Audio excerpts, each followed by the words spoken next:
ज्ञान की विशेषता और चारित्र की विशेषता, इन दोनों में महान अंतर देखने को मिलता है। इसलिए मिलता है, गुरुदेव ने श्रमण संघ के बीच में स्वाध्याय के प्रसंग में कई बार यह विषय रखा है कि दुनिया में अनेक प्रकार की कलाओं को लेकर के विषय सामने आता है और उन कलाओं से पूरी जनता आकर्षित होती है। वह भी ज्ञान की कला मानी जाती है, किंतु उन कलाओं से आत्मा का कोई विकास, कोई उन्नति देखने को नहीं मिलती। आप लोगों ने देखा होगा, पूरे भारतवर्ष में भिन्न भिन्न प्रदेशों में यूनिवर्सिटी, कॉलेज, स्कूल आदि खुले हुए मिलते हैं, जहाँ पर लौकिक शिक्षा को प्राप्त करने के लिए अपने अपने बच्चों को भेजते हैं। आप लोग भेजते हैं क्या? नहीं भेजते हैं। लोकल में भी कॉलेज हैं, फिर भी वहाँ पर विशेष प्रबंध नहीं, इसलिए अन्यत्र भेजने का मन होता है। और अन्यत्र भेजते हुए भी वहाँ पर यदि मान लो मनोनुकूल व्यवस्था नहीं मिल पाती तो और अन्यत्र भेजने का मन करता है। यहाँ तक कि बड़े बड़े जो महानगरी हैं, यहाँ पर विशेष जो है शिक्षा पद्धति को लेकर के नहीं, किंतु सुख सुविधा आदि को लेकर के जब दृष्टि जाती है, जहाँ पर फुल फैसिलिटीज़ हो, वहाँ पर वह अपने बच्चे को भेजता है। यहाँ तक कि आउट ऑफ कंट्री भी भेजने का मन करता है। किंतु लौकिक क्षेत्र में जो ज्ञान की वृद्धि या विकास हो रहा है, उसके माध्यम से व्यापार के क्षेत्र में और अन्यान्य जो कार्य क्षेत्र हैं, वहाँ तक पहुँचने के लिए वह ज्ञान काम में आ सकता है। संसार की परंपरा के लिए यदि कोई कारण है तो वह विपरीत दर्शन, ज्ञान और चारित्र, जिसके माध्यम से संसार का निर्माण होता है। हमें आप लोगों को पूछना चाहते हैं, दूर दूर से आप लोग आए हैं क्षेत्र पर और उपदेश सुनने का मन भी आपको होता है, किंतु हम ये पूछना चाहते हैं कि सम्यक दर्शन, सम्यक ज्ञान और सम्यक चारित्र, ये धर्म की संज्ञा को लिए हुए हैं और ठीक इसके विपरीत जो है उसको अधर्म की संज्ञा दी है। अधर्म का आलम्बन लेकर के संसारी प्राणी ने अनंत काल इस संसार में व्यतीत किया है, नया कुछ भी नहीं किया। हम आप लोगों को पूछना चाहते हैं, आप लोगों ने इस संसार में आकर के, किसी की उम्र 80 साल की हो सकती है, किसी की 60 साल की उम्र हो सकती है, कोई 90 तक भी छू रहा हो, उनके लिए हम ये पूछना चाहते हैं, अपने जीवन में क्या किया है? धर्म की आराधना करने के लिए समय मिला है और ये पर्याय भी मिली है, इसका कौन कितना कितने परसेंटेज में सदुपयोग किया है, इसको पूछना भी वर्तमान में कठिन हो रहा है, क्योंकि धर्म का स्तर इतना गिरता जा रहा है। किसके द्वारा धर्म का स्तर गिर रहा है? स्वयं के द्वारा ही गिर रहा है। आचार्यों ने भव्य जीवों के उद्धार के लिए महान ग्रंथों की रचना करके, आगम की रचना करके हम लोगों को उपकार की दृष्टि से आगम की रचना करके चले गए, किंतु वर्तमान में आगम को खोल करके स्वाध्याय करने की रुचि कितने लोगों की है बताइए आप। लाइब्रेरी ग्रंथों से भरी हुई मिलती है। अनेक प्रकार के अणुयोग संबंधी ग्रंथ वहाँ पर मिलते हैं। इसके बावजूद भी कोई भी व्यक्ति नियमित रूप से उन ग्रंथों को खोल करके 10-15 मिनट कम से कम स्वाध्याय करता हो, शायद ही व्यक्ति मिलेगा। जबकि यह भी देखने को मिलता है, हम विहार आदि को करते हैं, जंगल आदि जाते हैं, उस समय दृष्टि चली जाती है कभी कभी साइड में, उस समय वह दृश्य देखने को मिलता है। प्राय करके प्रत्येक व्यक्ति अपने घर के आंगन में कुर्सी पर बैठा हुआ है और एक हाथ में न्यूज़पेपर है और एक हाथ में चाय का कप है। देखने को मिलता है क्या? नहीं मिलता है। यह स्वाध्याय है क्या? प्रतिदिन नियमित रूप से वह न्यूज़पेपर पढ़ने के लिए तो उसके पास समय है, किंतु 10-15 मिनट जिनवाणी को खोल करके उसमें क्या लिखा है उसके बारे में कोई विचार, पढ़ने का भाव अधिक नहीं आ पाता है। धर्म रुचता नहीं। क्यों नहीं रुचता है? जो अनंत काल से रुच रहा है उसको दूर किए बिना धर्म रुच नहीं सकता। ये क्लियर है। ये संस्कार हैं, अनादिकालीन मोहजन्य संस्कार। गुरुदेव ने एक प्रसंग दिया था कि एक सज्जन अपने मित्र के यहाँ पहुँच गया और बहुत दिन बाद पहुँचा था। पहुँचने के उपरांत वह मित्र बोलता है, बहुत दिन बाद आए हो, कम से कम नाश्ता पानी करके जाना। और उन्होंने क्या बनाया? हलवा, जानते हैं? हाँ। हलवा पूड़ी आदि बना करके रख दी और परोस दिया। परोसने के उपरांत जो ही उसका स्वाद लेता है वह व्यक्ति अपने मुक्त कंठ से प्रशंसा करता है कि भाई साहब, इस प्रकार हमने पूरी जिंदगी में कई बार स्वाद लिया है, किंतु इस प्रकार का स्वाद मुझे अभी तक नहीं आया है। ठीक है, आप मुझे हलवा बनाने की जो प्रक्रिया है उसे बता दो, ताकि मैं भी स्वयं जा कर के इसी प्रकार का हलवा बना सकूं और उसका स्वाद ले सकूं। तो उन्होंने कहा ठीक है, इसमें क्या बात है। आटा है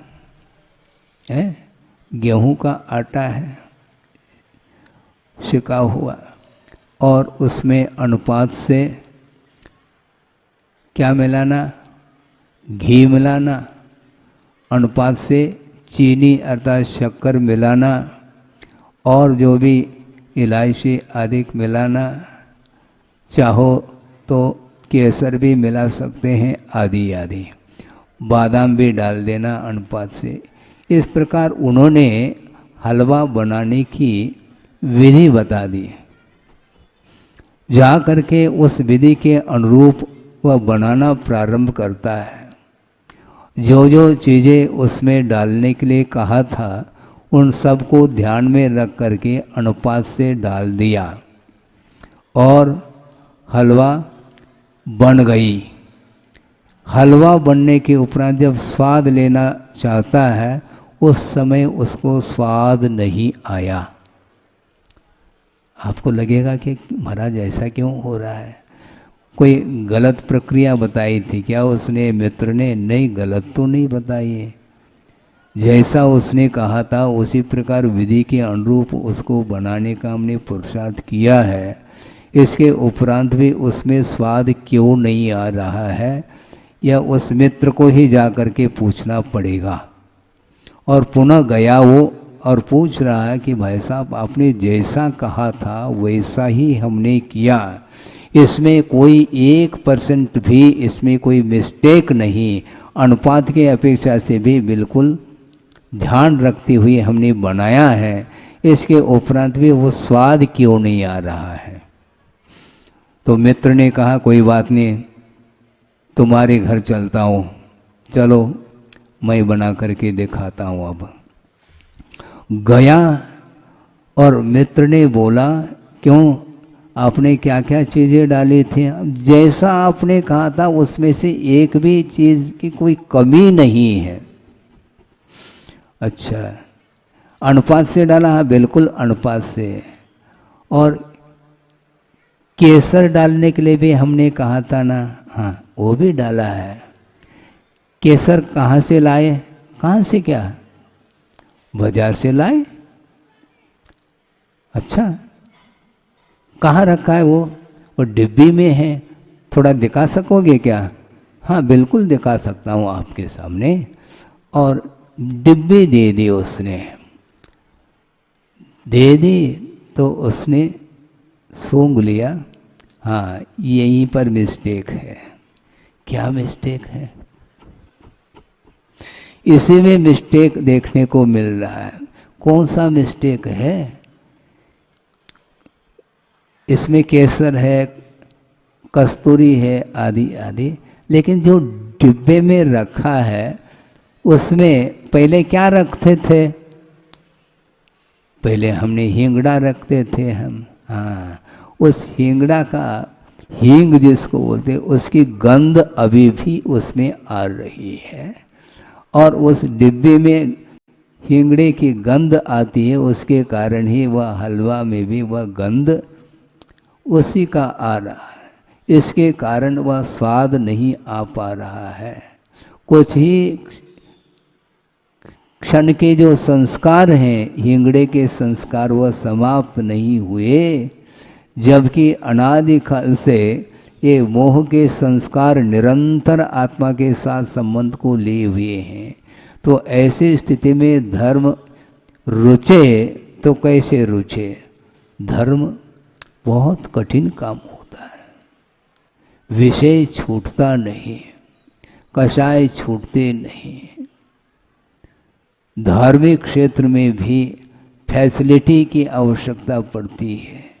थोड़े बहुत भी विपरीतता हो तो सहन नहीं कर सकते हैं और धर्म की बात करते हैं। धर्म की बात करना अलग वस्तु, किंतु धर्म को अपने जीवन में उतारना एक अलग वस्तु है। इसलिए सम्यक दर्शन, सम्यक ज्ञान और सम्यक चारित्र, ये तीनों धर्म के रूप में स्वीकार किया है। क्योंकि आत्मा का जो स्वरूप है, स्वभाव है, उसको भी धर्म कहा है। आत्मा का स्वरूप क्या है, स्वभाव क्या है? मात्र जानना और देखना, इसके अलावा आत्मा का और कोई भी स्वभाव नहीं है। किंतु किसी भी पदार्थ को देखते समय, जानते समय, यदि आपका वह ज्ञान स्वरूप की ओर चला जाए तो निश्चित रूप से धर्म का स्वाद आ सकता है। स्वरूप से दूर चला जाता है संसारी प्राणी, अर्थात उसकी दृष्टि स्वरूप की ओर नहीं जाती है, किंतु उन पदार्थों के प्रति जो आकर्षण है, उस आकर्षण की ओर उसकी दृष्टि जाती है। इसके कारण ही वह स्वरूप से वंचित हो जाता है। बड़ी विडंबना है। ये आज की संस्कार नहीं है, बहुत प्राचीन क्या अनंतकालीन ये संस्कार हैं। उन संस्कारों को दूर करने के लिए बार बार स्वाध्याय आदि करने की आवश्यकता पड़ती है।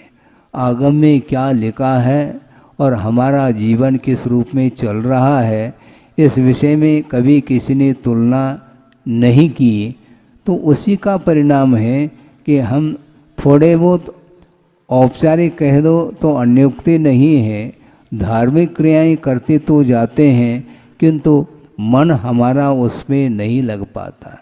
और मन से यदि धर्म की आराधना की जाती है तो उसका परिणाम सामने आता है। और बिल्कुल मन मार करके ओसई बोलते हैं बुंदेलखंड में। ओसई करता तो ऊपर ऊपर से कर लिया, किंतु भीतर से तो नहीं कर रहा है, करना पड़ रहा है। कहाँ जा रहे हो? मंदिर जा रहा हूँ। नहीं जाओ तो कैसा लगेगा? क्योंकि अड़ोस पड़ोस के लोग जा रहे हैं, मुझे भी जाना उचित लगेगा। मतलब अड़ोस पड़ोस के यदि मान लो नहीं जाते हैं तो आपको आवश्यकता नहीं पड़ेगी जाने की, ऐसा है क्या? तो एक दूसरे के ऊपर निर्धारित हो रहा है, एक दूसरे के ऊपर चल रहा है। वो कर रहा है तो हमें करना, वो नहीं करता तो हमें करने की कोई आवश्यकता नहीं। इस प्रकार यदि वृत्ति बनी रहेगी तो कभी भी धार्मिक संस्कार आत्मा के ऊपर नहीं पड़ सकते हैं। समय तो निरंतर परिणमन रुक नहीं सकता। परिणमन वस्तु का जो परिणमन है वह रुकने वाला नहीं है। इसलिए जब तक जीवन है, जब तक सूर्य अस्त नहीं हुआ है, तब तक हमें कुछ कार्य करके गुजरना होगा।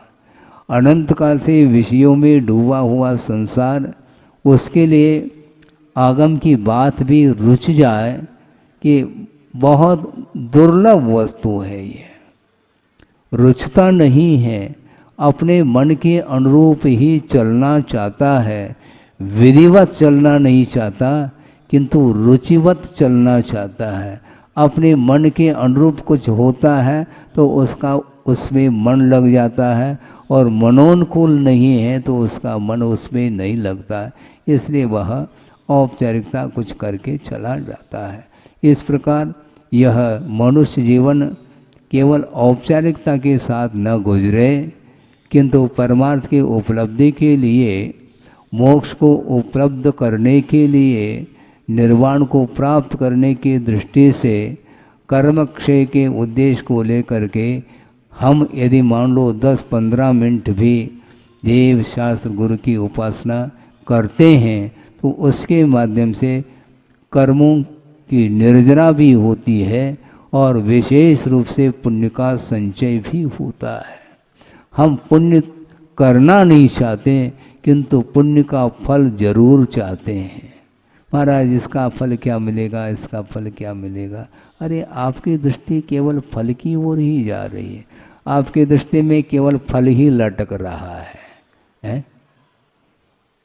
निरपेक्ष भाव के साथ धर्म की आराधना उपासना करो, उसके माध्यम से क्या मिलने वाला उसको ध्यान नहीं देना चाहिए, क्योंकि संसारी प्राणी की दृष्टि में मोक्ष नहीं किंतु भोग्य सामग्री है।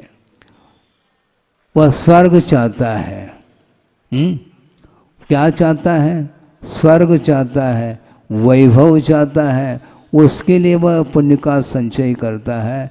जबकि आचार्य कहते हैं पुण्य के माध्यम से परिणामों में पवित्रता आती है, किंतु पुण्य के फल को भोगने की दृष्टि से यदि मान लो पुण्य का संचय करता है तो वह पुण्य संसार के लिए कारण सिद्ध होता है, जिसका नाम पापानुबंधी पुण्य माना गया है। पुण्यानुबंधी पुण्य अलग वस्तु और पापानुबंधी पुण्य अलग वस्तु है। मुझे इंद्र पद मिल जाए, मुझे चक्रवर्ती पद मिल जाए, मुझे नारायण पद मिल जाए, अमुक पद मिल जाए, इस उद्देश्य को लेकर के यदि करता है तो वह विषय को चाह रहा है। भगवान के सामने जा कर के भगवान की आराधना करो। बल्कि भगवान ने ये कहा है कि श्रावक को, गृहस्थ को ये चाहिए वह अर्थ पुरुषार्थ करके अर्थ का अर्जन करे, नीति न्याय के अनुरूप व्यवसाय करते हुए अर्थ का उपार्जन करें, इसमें बाधा नहीं। किंतु धार्मिक क्रियाओं को संपन्न करते समय कभी भी भोग की इच्छा उसके अंदर नहीं होनी चाहिए। भगवान देते हैं क्या? भगवान वैभव देने के लिए बैठे हैं क्या? यदि भगवान देते हों तो उन्होंने छोड़ा क्यों फिर? यदि उस वैभव में सुख होता, उस भोग्य सामग्री में यदि सुख उपलब्ध होता तो तीर्थंकरों ने उस वैभव को क्यों छोड़ दिया। वस्तुतः भोग्य सामग्री के माध्यम से सुख मिलता नहीं, किंतु वह तात्कालिक एक सुख जैसा महसूस होता है। बल्कि आगमकारों ने ये कहा कि दुख का प्रतिकार का नाम भी सुख कहा। भूख लग गई, भोजन कर लिया, भोजन करने से सुख नहीं मिला, किंतु जो क्षुधा वेदना सता रही थी उसका शमन किया, यानी वेदना का शमन करने का नाम सुख कहा। वस्तुतः वह सुख नहीं है, वेदना का प्रतिकार किया है। प्यास लगी है, प्यास को बुझाया है, भूख लगी है, क्षुधा लगी है, उसका शमन किया है। यानी क्षुधा के शमन से आपको सुख मिला है, किंतु वह वस्तुतः सुख नहीं, क्षुधा वेदनी संबंधी जो दुख है उस दुख का प्रतिकार भर किया है आपने। किंतु वस्तुतः जो सुख होता है वह अविनश्वर सुख होता है, आत्मिक सुख होता है, वह स्वाधीन सुख माना जाता है। इसलिए पराधीन सुख के प्रति संसारी प्राणी रात दिन प्रयत्नशील है, किंतु उसके माध्यम से कर्म का और बंध होता है। क्योंकि कर्म का बंध इसलिए होता है, परिग्रह का संचय करता है उस समय भी कर्म बंद होता है, और उसका व्यय करता है उस समय भी कर्म का बंद करता है, उसका उपभोग करता है तब भी वह कर्म का बंद करता है। इसलिए कर्म बंद से बचने के लिए विषयों से ऊपर उठने की आवश्यकता है। सांसारिक सुख के माध्यम से वस्तुतः संसार का और विकास होता चला जाता है, मोह की वृद्धि होती है, मोह का विनाश नहीं होता। संसार का विच्छेद करना चाहो, मोहनी कर्म का विच्छेद करना चाहो तो निश्चित रूप से विषय और कषायों के लिए विराम देने की आवश्यकता है, और निरंतर एकमात्र पंच परमेष्टि की आराधना करते हुए अपने जीवन को व्यतीत करेंगे तो निश्चित रूप से पुण्य का साथ से पुण्य का संचय होगा, जिस पुण्य के माध्यम से विशेष रूप से और मोक्ष मार्ग की सामग्री उपलब्ध होती है, जिसके माध्यम से साधना के माध्यम से वह मोक्ष तत्व को प्राप्त कर सकता है। इसलिए मोक्ष को प्राप्त करने की इच्छा तो प्रत्येक की व्यक्ति की हो सकती है, किंतु इच्छा मात्र से मुक्ति मिलती नहीं। किंतु मोक्ष प्राप्त करने की जो विधि है उस विधि के अनुरूप ही आपको चलना होगा। अभी तक जितने भी आत्माएं मोक्ष को प्राप्त हो गई हैं, उन्होंने भी पूर्वाचार्यों के द्वारा जो प्रशस्त मार्ग है उस मार्ग पर मोक्ष पथ पर चल कर के ही उस आत्म तत्व को प्राप्त करने का पुरुषार्थ किया है। इसी प्रकार अपने को भी मन से, वचन से, काय से किसी भी प्रकार से संसार का समर्थन नहीं करते हुए, विषय और कषायों का समर्थन नहीं करते हुए अपने को मोक्ष मार्ग की ओर अपनी क्षमता के अनुरूप आगे बढ़ने का पुरुषार्थ करना चाहिए। भले ही वह छोटा सा व्रत भी क्यों न हो, आगे जा कर के वह बड़े बड़े व्रतों को ग्रहण करने का भाव या क्षमता उसके अंदर आ सकती है, और उसके माध्यम से वह अपने आत्मा का कल्याण कर सकता है। आत्मा का कल्याण प्रत्येक प्राणी का हो, इस पवित्र भावना के साथ अहिंसा परमो धर्म की जय।